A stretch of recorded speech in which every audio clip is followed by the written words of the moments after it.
everyone give a big round of applause to Mr. Kim Howard Johnson.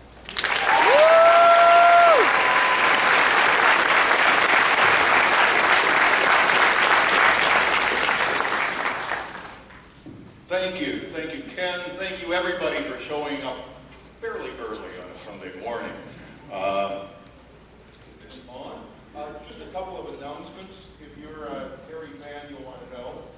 Terry is doing a signing at 2:30, right over nearby. Okay, there we go. Thank you. After the panel, we all go over again in line. You only have to wait for 2 hours, so you're pretty rangy by the time you finally get up there. They'll appreciate that.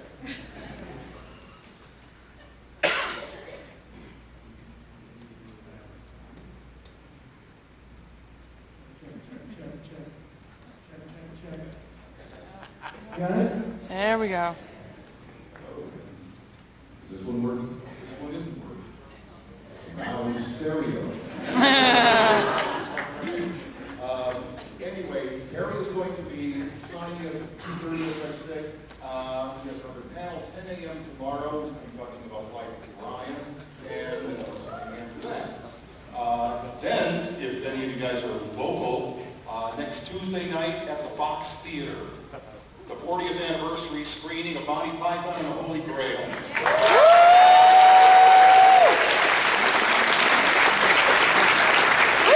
40 years. So Terry will be there as well. You're not going to get rid of Terry for a little while.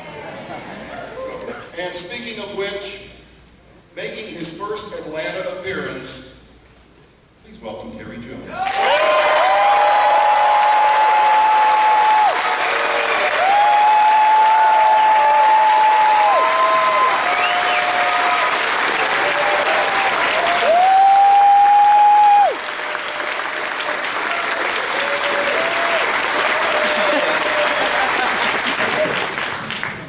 I was supposed to announce, by the way, there's no standing allowed. No standing, no flash photography, and no something else. Turn your cell phones down or something. No flashing. Is that everything that's supposed to No tell? flash. Okay, anyway. Welcome, Terry. How are you enjoying Atlanta so far?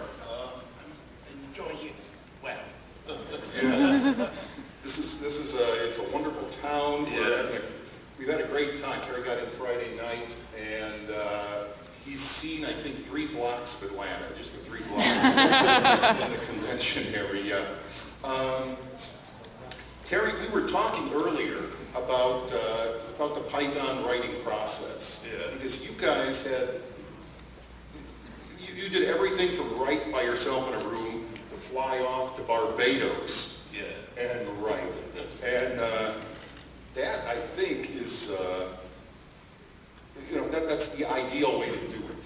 Yeah. Now, you kept a journal while you were writing Life of Brian.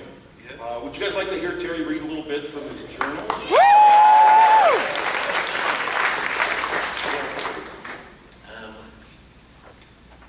Saturday, January the 7th. Can you hear me? Yes. Okay. Saturday, January the 7th. So this is what filmmaking is all about. Down below I can just make out a boat, and if you turn to channel 4, you can just hear Rolf Harris. Mike and Terry G are upstairs with one of the hostesses who turns out to be a backgammon pusher. Graham is one engaged in a transcendental meditation with the aid of the Daily Telegraph crossword puzzle. And John is reading about how he could be earning more money. For some reason, I haven't quite been able to explain to my wife why we're flying all the way to Barbados to complete the rewrites for the movie. Evidently, the temperature there is optimum, at which borrowing flows without either clogging through cold or flooding through too much heat. It may be difficult to believe, but we actually save time and money by flying to Barbados. In terms of sitting around waiting for our biros to thaw out, or having to waste time visiting the bathroom, or to wipe off excess ink, and so forth. Not to mention wear and tear on our home furniture. The accountants have all gone into it, and provided we travelled first class and stay in an expensive villa, we should come out with a good margin of profit. Eric told us dinner was at 8 p.m. and at the manorial stone table on the imposing terrace, and that Mick Jagger and his friend Jerry Hall were coming to dinner. We all went off and had showers and things, and then reassembled upstairs in the sitting room. John said it was the moment he had been waiting for all his life. Eventually, Mick and friends arrived, and as staff were restless, we went down to dinner more or less immediately. Jerry told John that his new house, which she used to live in with Brian Ferry, is haunted, and I rather bored Mick with some detailed information about the 14th century. After dinner, a flying fish, battered out of all recognition, and a trifle whose main constituent was Rice Krispies, we retired to the drawing room and played charades, then to Eric's cottage, where we sang a white sports coat and a pink carnation and the light hits of 1958, rather untunefully, but with great spirit, until about 3 a.m., which was for us at 7 in the morning. Today I was sure we would get down to filming proper. Toast and coffee and a swim for breakfast. At 9 o'clock a.m. we all assembled in the room where Churchill and Anthony Eden must have sat and talked about the weather or whatever politicians of that standing discuss in places like this. Mr. Brown brought us more coffee, and we wondered if he felt it was a bit of a come down from the heady days of national leadership. Then we got down to writing and started tearing the script apart, regardless of the fact that it is already in its fourth draft. It was very encouraging how freely everyone approached it. Perhaps it is the lapse of time since the stuff was written that makes us all prepared to see long-cherished contributions to the script hit the basket. Eric and Terry G were particularly in lucid form, and even John was showing remarkable adaptability. After dinner, Dr. Chapman and A.N. another, whose name I will forbear to mention for his wife's Maggie's sake, went off in Eric's car looking for what they called the action.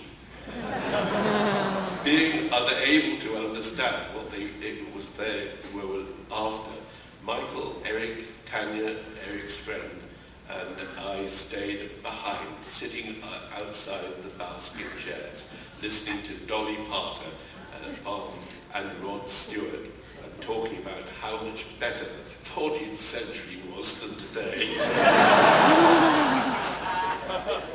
The member of the group who went off with the reprehensible doctor came back just as we were about to retire.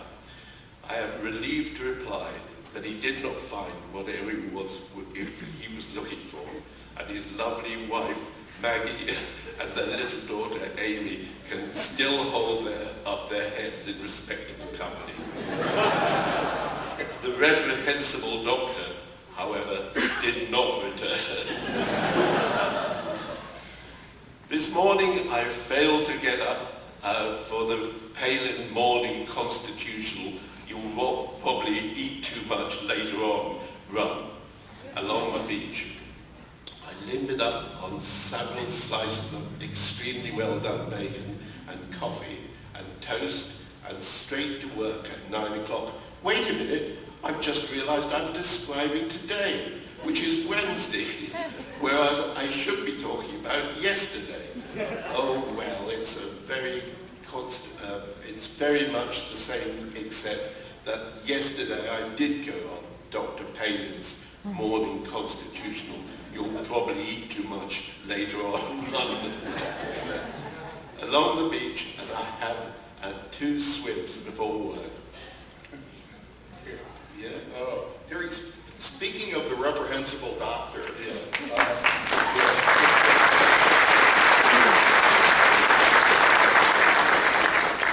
do you mind if I tell a Graham story? Yeah.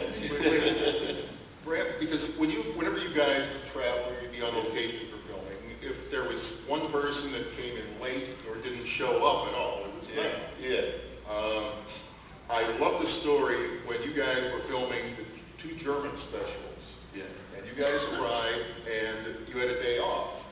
And you decided you wanted to go see Dachau, the concentration camp. So you drove down there, all of you, and you got there late. And it was just as the gates were closing. And you asked, could you let us in, even though it's late? I know we're running behind. And the guard said, no, absolutely not. And do you remember what Graham said? Yeah. Tell them we were Jewish. The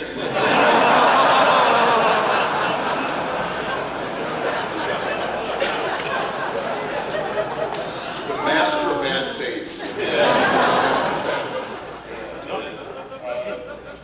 Do you want to read a little more? Yeah. Mike and I and Terry G carried on working on the opening scenes of the section of the film, up to a raid on Pilate's Palace. We seemed to make good progress, eventually deciding not to escape Reg on the raid, but to compromise by allowing Francis to leave. At work, our separate segments all day didn't do anything in the afternoon but swim and water ski. I rang Alison and she told me that my family was having a really good time without me. I read through all the rewrites and faintly disappointing. Perhaps it's hearing everyone reading it out for the first umpteenth time. We spent all morning on it and decided to swap and rework bits in the afternoon. It's now Friday afternoon, and evening at 7 o'clock. On Barbados radio, a voice is reading out funeral announcements to muted organ music. In an hour or so, we are having a small party here. This morning, we actually finished the script. We even agreed on the opening. After all this time, we're putting in the 3 shepherds back in. After all this time, we're putting the 3 shepherds back in with the angel appearing behind them during the dialogue. John's idea. Losing the 3 wise men dialogue and slightly reducing the manly scene. We've also finished the casting. All we have to do is now lie on the beach until our plane, which leaves tomorrow morning in the evening at 10:50. Thank you.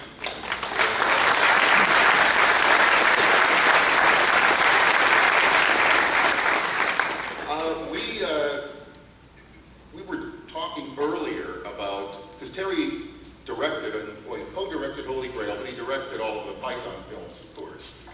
But he also was a co-writer, and he was also an actor. So I'm wondering, was it difficult to direct yourself when you're in front of the camera? No. Well, I mean, how do you approach directing when you've got a group like Python? You know what? Actually, could we see a demonstration? Yeah. Okay. All right. Let's see. Could we have a couple of volunteers? Let's see. Right over there. You 2 gentlemen. Yes.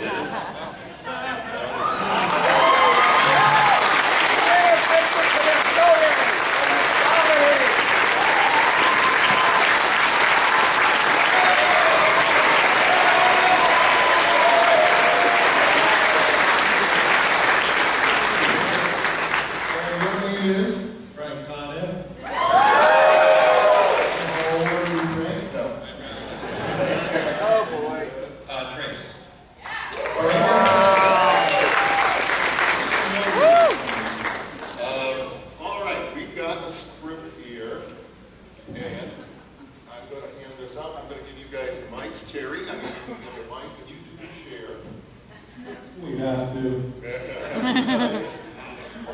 Play there. You can play. And you play the old woman. Terry, I would like you to direct them as you put them where you want them, move them where they need to be, and if their performance isn't up to scratch, then yeah.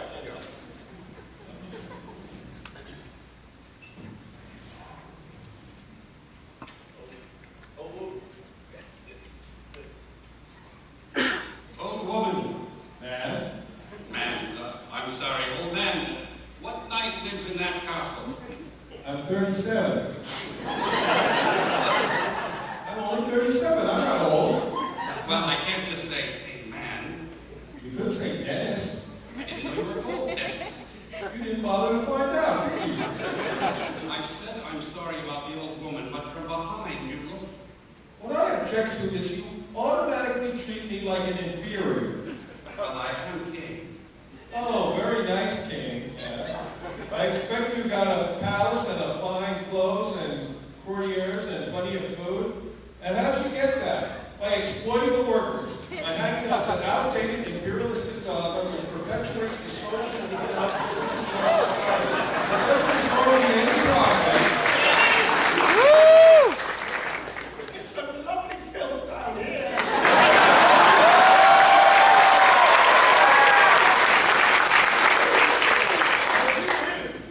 How do you do, good lady? I'm Arthur, king of the Britons. Can you tell me who lives in that castle? King of the who? The Britons. Who are the Britons? All of us. We're all Britons, and I am your king. I didn't know we had to. I thought we were living in an autonomous collective. You're fooling yourself. We're living in a dictatorship. A dictatorship, a self-perpetuating autocracy in which the working classes. There you go, pretty closeted again. That's what it's all about. We've only. Please, good people. I'm in haste. What knight lives in that castle? No one lives there. Well, who is your lord? We don't have a law. I told you, we're an agro-syndicalistic commune. We're taking in turns to act out as sort of an executive officer for the week. Yes. But all the decisions of that officer Yes, I see. must be approved at bi-weekly meetings by a simple majority in case of purely internal affairs. Be quiet. Well, a two-thirds majority. Be quiet. I order you to shut up. Boy, and who does he think he is? I am your king. Well, I didn't vote for you.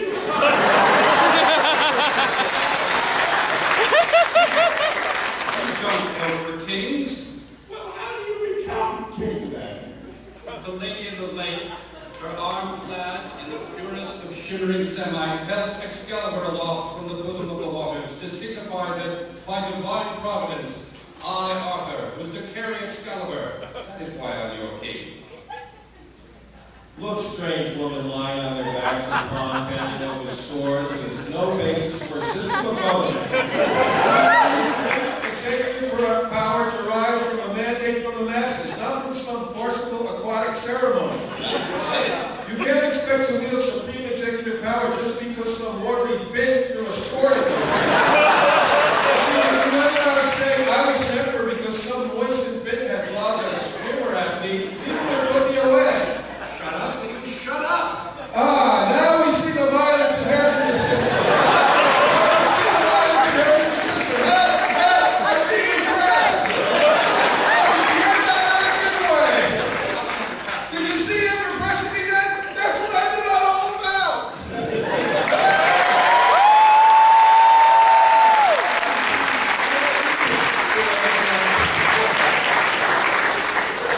Thank you. Great. Now, where are you guys plug your next panel or your next meeting? It's in the Hilton. In the Hilton at 1 o'clock, I believe, real crimes, defending bad movies.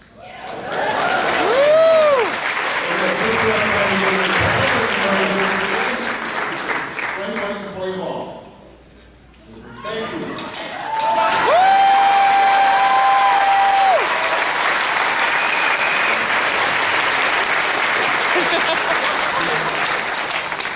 Oh, you see, you don't need to do any directing. And it's funny because they don't need directing, and the other pythons wouldn't take directions. Yeah. Now, the first day, I know, we'll talk just a little bit about Holy Grail and maybe take a couple of questions. The first day of filming was just a disaster, wasn't it? Yeah, we filmed the Bridge of Death. Bridge of Death. Right. It was a disaster. It was the very first shot, the camera broke. Yeah. Graham went into, was trying to, decided then he was going to withdraw from alcohol. Yeah. There was no booze up on the side of the mountain. Yeah. And it was raining. Yeah. You and Terry Gilliam were butting heads a little bit. Yeah. And it looked like the film was never going to happen. Yeah, no. We came home and don't panic with Yeah.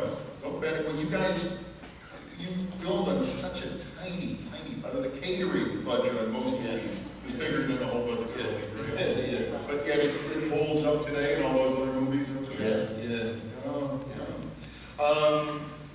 Let's take a couple of questions. Okay. Yeah. The audience. Okay. Anybody right up front in the spam shirt?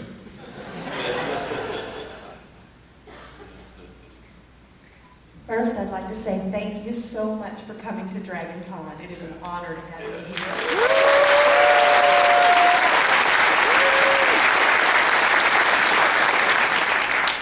So I've watched every episode of the TV show and everything you guys have done. And my question is, I've watched everyone keep a straight face. Michael Palin's the only one who ever cracked up, on screen. How on earth did you manage to do all those silly, crazy things and keep it together? And were you embarrassed? Was it hard? You were naked, you were stripping, you were they made you do the craziest things. I'd love to know how you kept it together for that. Okay. We didn't laugh. Except for Michael. Yeah. Were you ever embarrassed? Did you feel fantastic? Well, I'm glad to know that. Thank you so much. Actually, thank you. If you watch any of the live shows, Live at the Hollywood Bowl, or the show from last summer, the O2, the final performance, Michael Palin was so insidious whenever we did a scene with John. And you could see that was Michael's goal when you were on tour, I think, right? He always tried to break up John. And he always succeeded. John just always crumbled whenever Michael you watch the Death Parrot scene especially. John is just so, Michael always said, John, it's so ridiculously easy to make laugh. So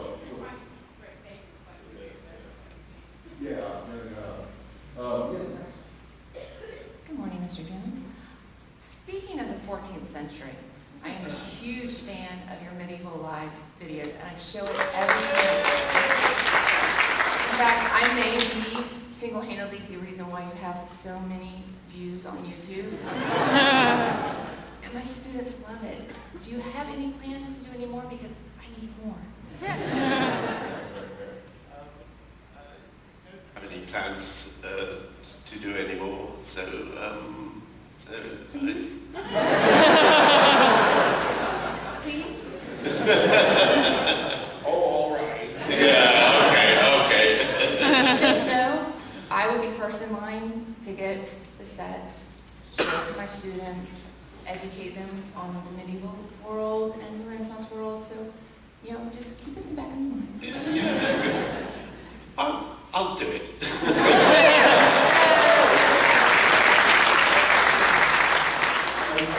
I just want to point out just something that John always says about Terry. He says, each of the different bygones has different strengths.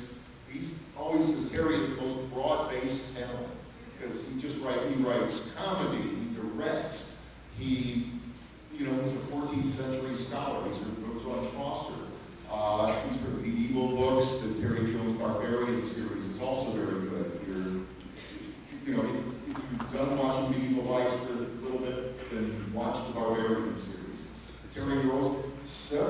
young adult books, several fairy tale books for kids. There's not a lot of commentary. Yeah. Yeah. Labyrinth. Yeah. Labyrinth, didn't you also, I mentioned this to somebody, and they didn't believe that, I thought you wrote an early draft of Gremlins too, didn't you? Yeah. Yeah. It's a long time ago. Yeah. Okay, good. Next book. I have a question about the meaning of life. I think you guys know what I'm going to talk about. Yeah. How uncomfortable was the fat suit for Mr. Creosote? I mean, like... Yeah, it was very uncomfortable. I bet you were very hot inside. Yeah. Not to mention the fake vomit and all that. Yeah. Well, I think was that beef stew? No, it was beef stew. Yeah. Yeah, for the Hollywood Bowl that was Terry Gilliam threw up. It was a mouthful of beef stew. But I remember Carol Cleveland was telling me that everybody in that scene, I think it took 3 days to film, didn't it? Yeah. By the third day, it was full. The vomit was What was it made out of? What was it made out of? It's vegetable soup. And It's a mixture of vegetable soup and something. yeah. But you directed in that huge Mr. Creosote suit, and then Life of Brian, I was lucky enough to be to work on Life of Brian with Gary, and he would have to direct as Mandy, and you had also with giant breasts. That was not easy to direct. He didn't move very well in those. Yeah. You have to be uncomfortable to direct. Yeah. I have to be uncomfortable to direct, yeah.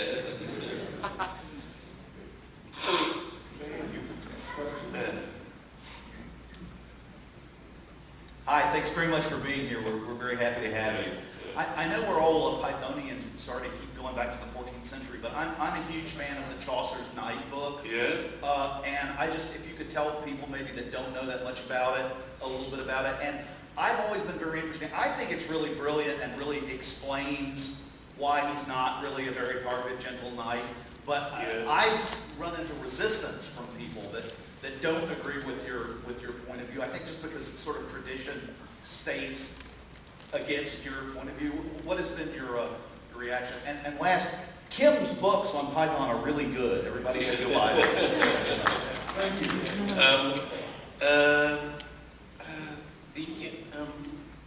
Well, the Chaucer's Night, you had to rewrite several times. It's based on, I think, your Chaucer's Night book is based on 14 lines from the Canterbury Tales. Yeah. And it's analysing those 14 lines, or 16 lines. You did the tale later, but the prologue and then Yeah. It was, as I remember it, Terry, the 16 lines talk about all these great victories that night experienced. Yeah. But you discovered that these were not victories. Yeah. These were, these were disasters. Yes. Yeah. So it was very much a reinterpretation of what the historians had always thought about Chaucer. Yeah. So if you're interested in the Canterbury Tales, you should read it because it's really fun. Okay. Next one. Who invented the Trojan rabbit? Trojan rabbit. The Trojan rabbit. Yeah, it's the Holy Grail. I don't know. And the attack rabbit. To the rabbit. Yeah.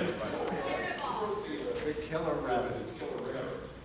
Killer rabbit. A lot of rabbits. The killer rabbit was puppet. Yeah, it's puppet. Yeah. But then you also used a real rabbit as as I remember. Yeah. And you rented a rabbit, and it would have been much cheaper if you bought a rabbit. So you rented it, and you guys had spilled red ink or red dye. And the owner was very pissed. So having the crew had to stand around trying to wipe all of the red off of this rabbit. And what's your favorite color? Green.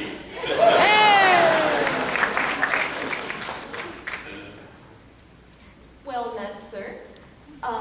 Mike, I'm a big fan of your History of Rome and History of Egypt series, and I was wondering if there was, what other ancient civilizations would you like to visit? I'd like to visit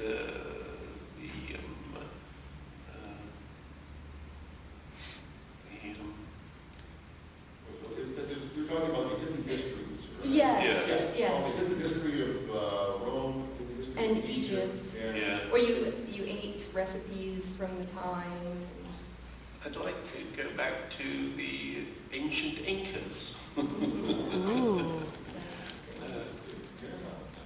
Thank you.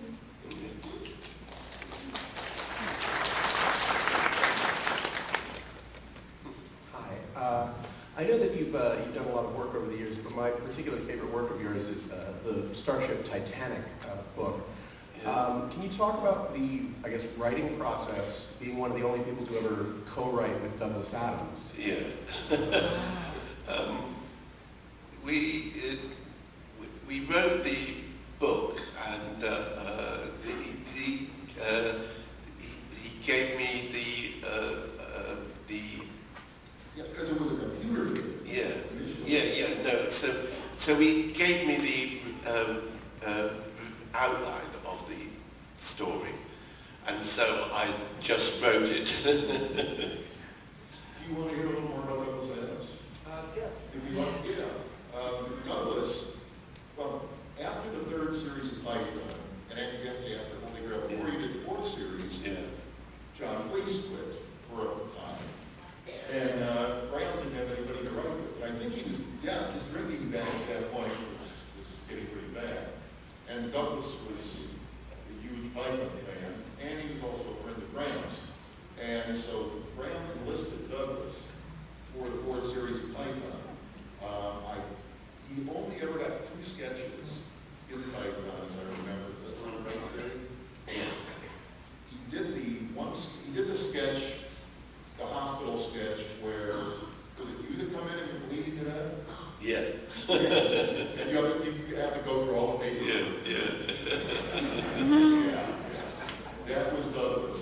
And I think he did one more, but I don't remember. Does anybody remember what it was? Good, I don't feel bad.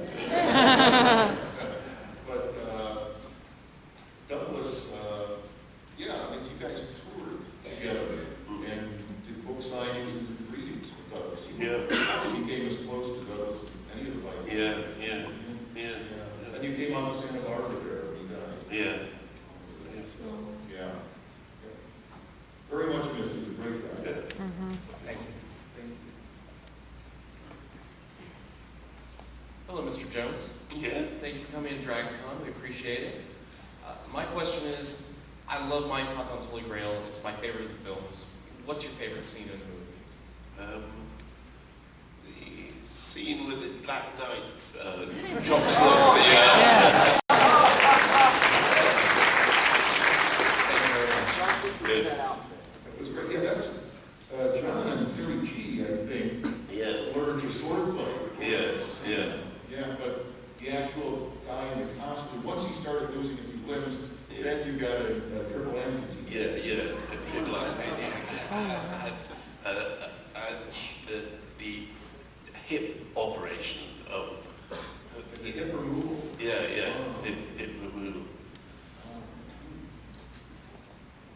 Hi, really big fan since my parents showed me when I was like 5, and so Monty Python probably not good, but a 5-year-old for this matter.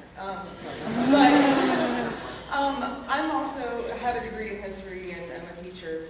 But and one thing I noticed when I'm doing history, looking at things from a historical perspective, writing, comedy, whatever, I get stuck on the details of history of what I'm trying to do. Did you ever have that issue doing so many things that had a historical background? I turn everything upside down. So, I go to... Yeah. Thank you so much. Yeah. Thank you so much for coming. My entire family is going to lose their minds when I tell them about this. I just wanted to ask, this is probably impossible to answer, but what is your favorite flying circus sketch? Wow. I don't know. I mean... Can you name a few of them? Yeah. Oh, grannies. I mean, mine... Hell's Grannies, yes. I like that. What about Lumberjack song? Lumberjack song, yeah. That was Spam. Yeah. Yes, Spam. Dead Parrot. Yeah. Dead Parrot, yeah. Everybody shout out your favorite Pythons.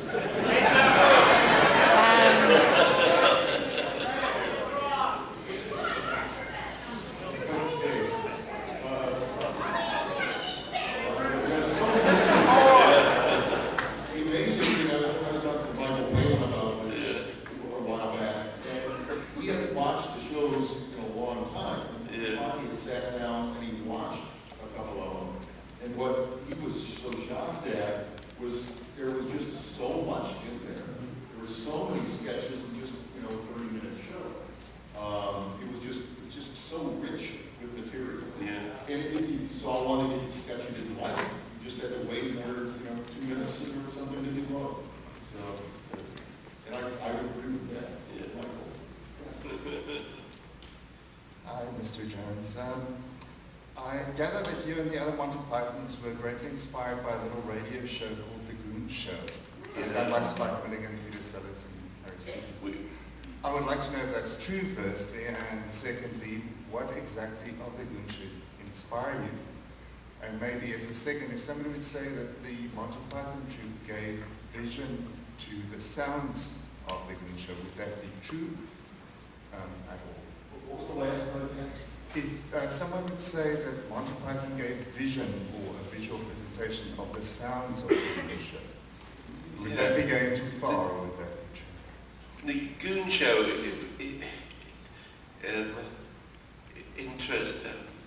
we were fascinated by the Goon Show, and I've heard that Python wasn't TV, what the Goon Show wasn't radio, or vice versa. Yeah. So I think that's very correct. Yeah. How many people know the Goon Show? Yeah, it's great stuff. It's out there. You can find it. Do you want me to tell a story I was going to tell tomorrow? Yeah. About Spike coming down to Tunisia. Yeah. The Python's manager at the time, we were filming down in Monastir, Tunisia. Actually, it was in Sousse. And she came down on a plane, and Spike Milligan was there on the same plane. And she said, yeah, the Pythons are down here filming, why don't you come by the set? And so we were filming the history of religion scene, basically. Yeah. Where they find a shoe, no, it's a stand, well, where's the gourd? And they were trying to say, well, Spike is the guy in there with the white beard. So Spike agreed to do a walk-on, just a short cameo, because he was down there, he was on holiday, basically. And so he came by the set that morning. Yeah. Dressed him up and made him up. And brought him on, and he did a few takes. And all long shots, establishing shots, I think. Yeah. And as I remember, as I was told, and you can tell me if I'm wrong, then we had to take a break because there were clouds or there were airplane noises or something. So we took a little break. And then when we were going to resume, Spike was gone. Yeah. Tired waiting around the film set. So he just left. Yeah. And that's why in that scene, I think you never see close. There was a cloud coming over the sun. And you had to wait. Yeah.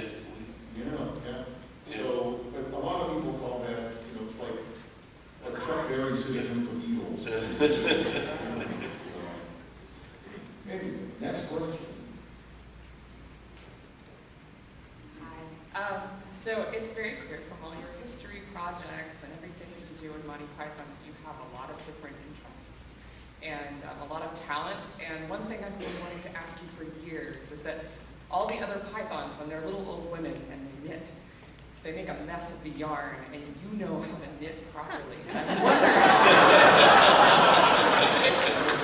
who taught you to knit, and do you knit in your spare time? What? Do you knit, Terry? I don't knit. Just a very good answer. You pulled it off quite well there.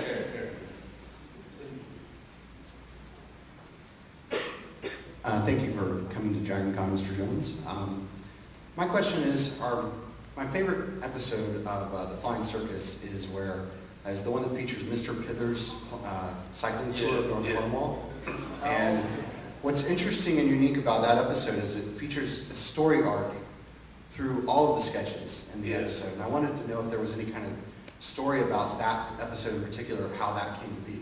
Well, we gave up the story to the Pythons, and we did it.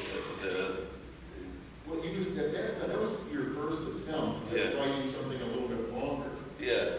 And that's what eventually, when we watched the fourth season of Python, the 6 shows there, they all have a theme kind of running through. The cycling tour was the first one, the first attempt at that. And then obviously they kind of let everybody be honest.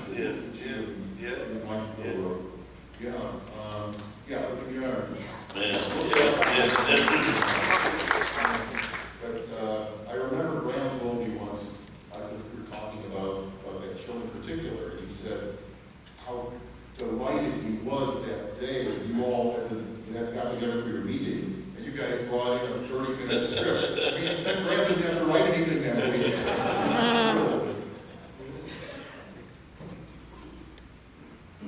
Now, everybody's down on their knees here, Terry. I thought we were just paying homage to you. Yeah, they're trying to say the cycling. I was going to tell him they were all bowing down. Okay. So I first watched Monty Python in college, which is very appropriate for college students, I can tell you that.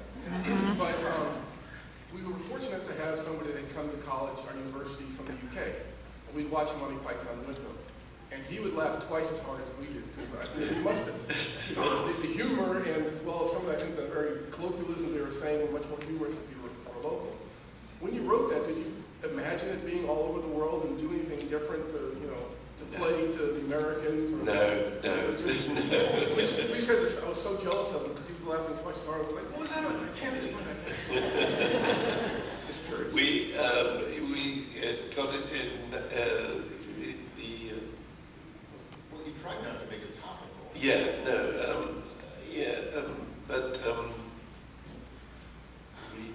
But we got it into the Dallas. The PBS station. PBS.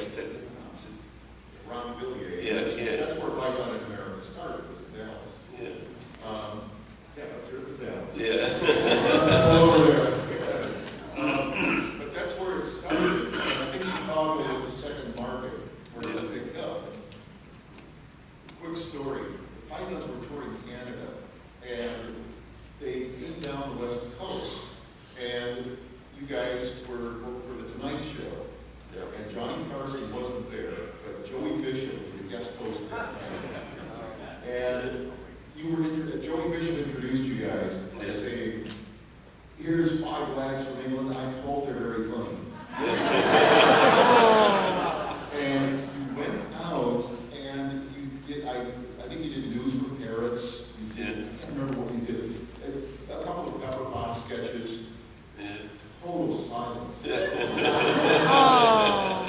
And you guys all left the Tonight Show. You walked out of the studio and you were just laughing hysterically how badly you could bomb. And you were totally convinced Python would never, ever, ever catch on in America. So, glad we proved you wrong.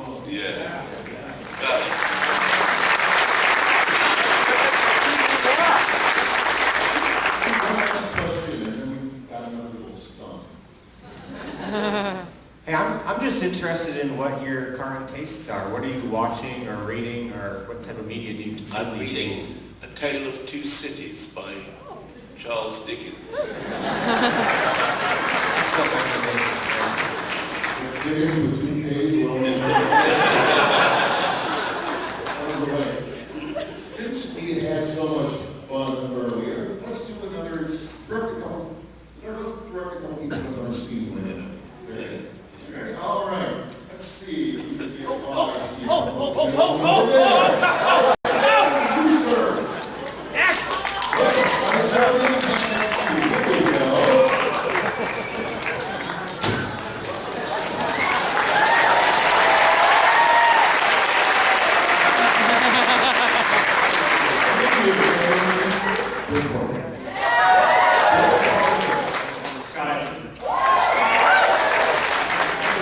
I'm going to assign you roles here. Terry, could you read the role of Sir Bedivere? Yeah? Let's go to the audience. Let's get a couple other people. Let's get a lady up here. Right there, where's the hand I saw? Right in the front. Would you like to be our witch this morning?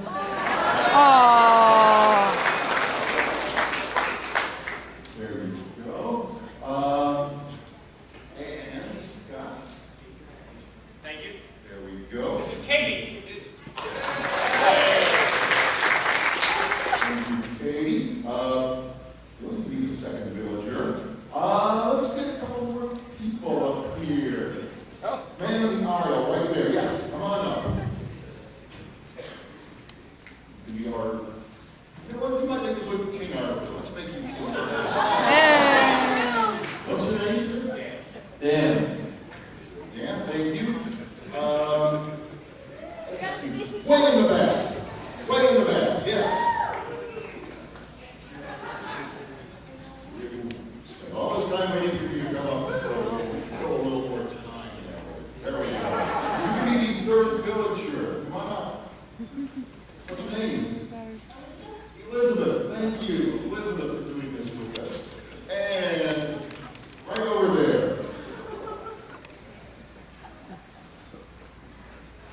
Wonderful. You can be the fourth villager. We got no mics at all available for you guys. Move this to the front. Can you move this around to the front area, you think? Let everybody line up along the front. Come on around this side. Front of the table. There we go. Right there. You can grab a mic.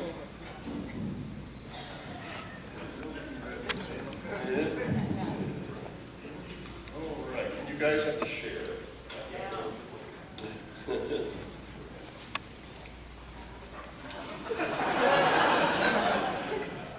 We have found a witch. May we burn her? A witch! Burner! Yes! How do you know she is a witch? Oh, she is not. Yes, she does. She looks like a witch. Bring her forward. I'm not a witch. I'm not a witch. But you're dressed as one. They dressed me up like this. Oh, we didn't! No! This is not my nose. It's a false one. Bedivere takes her nose off. Well? Well, what did you do the nose? The nose. And the hat. But she's a witch. A witch! A witch! No! Dress her up like this. Yes. No, a bit, yes. She's not got a wart. Why do you think she is a witch? She turned me into a newt. A newt? I got better. What? There are ways of telling whether she is a witch. Are there? What are they, wise Sir Belvedere? Tell me, what do you do with witches? You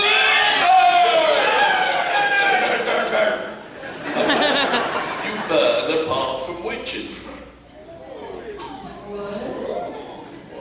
Wood? So why do witches burn? Because they're made of wood. Good. Ah, yes.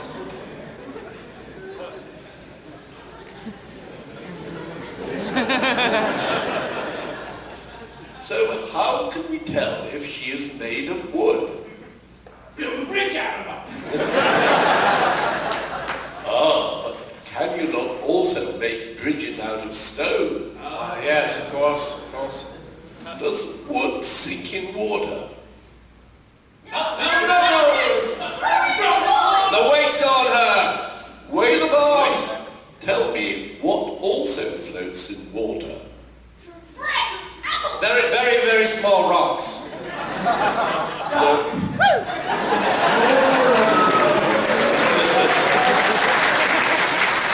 Exactly.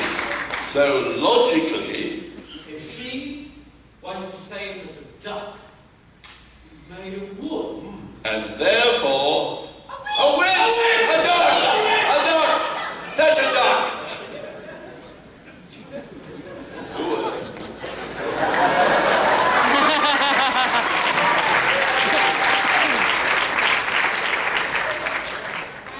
who are you who are so wise in the ways of science? I am Arthur, King of the Britons.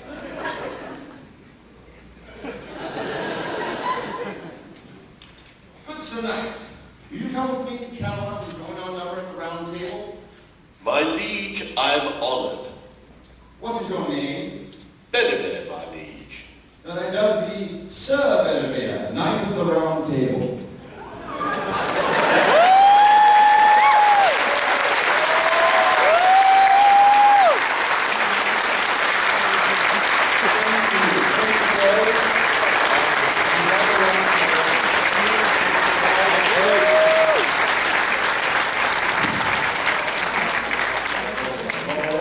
Scott, where are you going to be during the rest of the day? Where's your convention appearance? I'm standing in the dank basement in the area in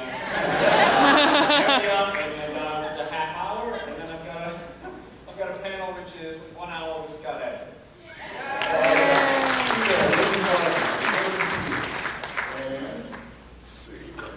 Coconuts? All right. Oh, you want your coconuts? Okay. Go.